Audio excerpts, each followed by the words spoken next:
फिर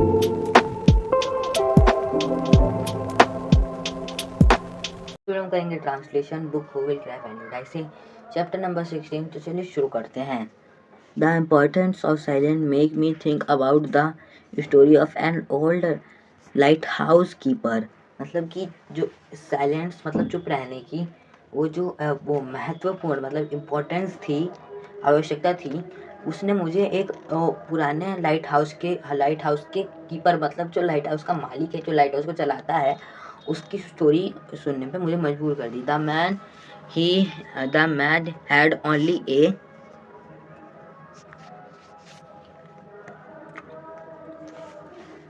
limited amount of oil to keep his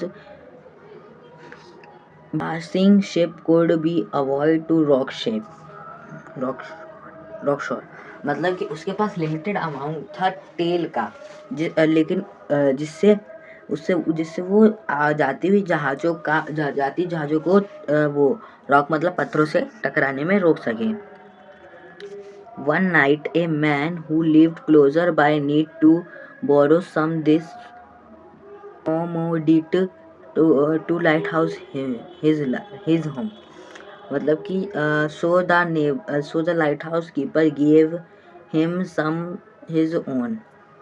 मतलब कि एक रात एक आदमी आया जो कि उसके बगल में रहता था तेल उतार लेने, ताकि वो अपने घर में उजाला कर सके। तो इसलिए उसने मांगा तो लाइट हाउस के कीपर ने दे दिया। अदर नाइट अगले रात ए vulture began to some oil to lighthouse his lamp so he could keep the on traveling। मतलब कि अगले रात एक कीपर ट्रैवलर आया वो तेल मांगने अपने लैम्प को चलाने के लिए, ताकि वो अपनी ट्रैवलिंग जारी रख सके। तो light house keeper also complained with his request and give him amount of he need. मतलब तो फिर जाके जो लाइट हाउस के कीपर थे उसने भी दे दिया वो जो तेल का अमाउंट, और ताकि वो अपनी जर्नी पूरी कर सके जितनी उसकी आवश्यकता थी।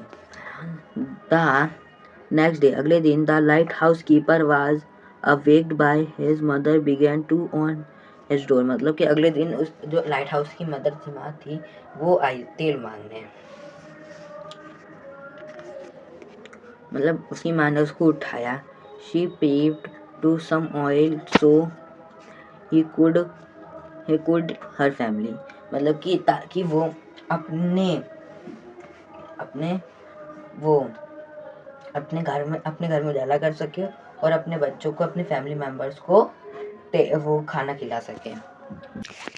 अगेन ही एग्रीड मतलब वो दोबारा मान गया। Soon his oil was gone and his बीचो वेंट आउट। मतलब कि उसकी जो तेल था वो खत्म हो गया और लाइट भी बंद हो गई। My ship ran aground and many lives were lost because lives were lost because the lighthouse keeper forget to focus on his purity।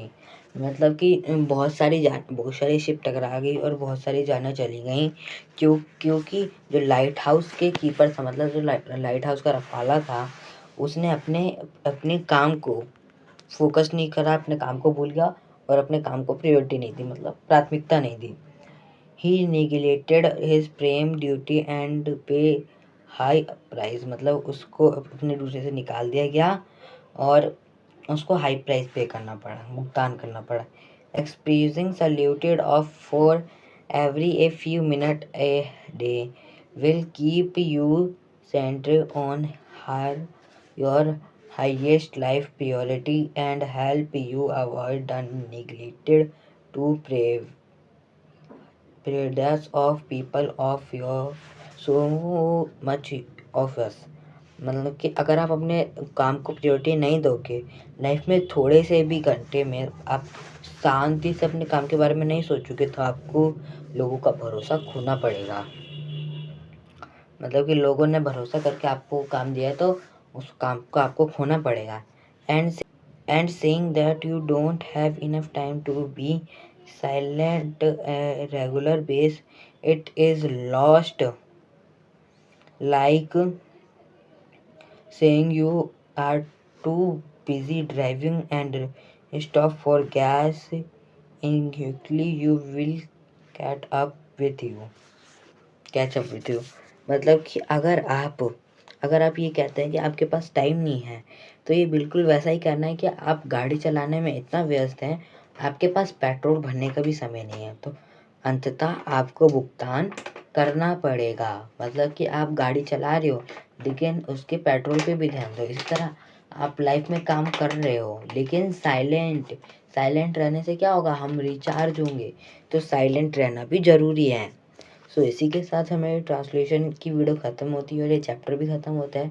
अगर आपको अच्छी लगी होगी so please like and subscribe. Thank you for watching.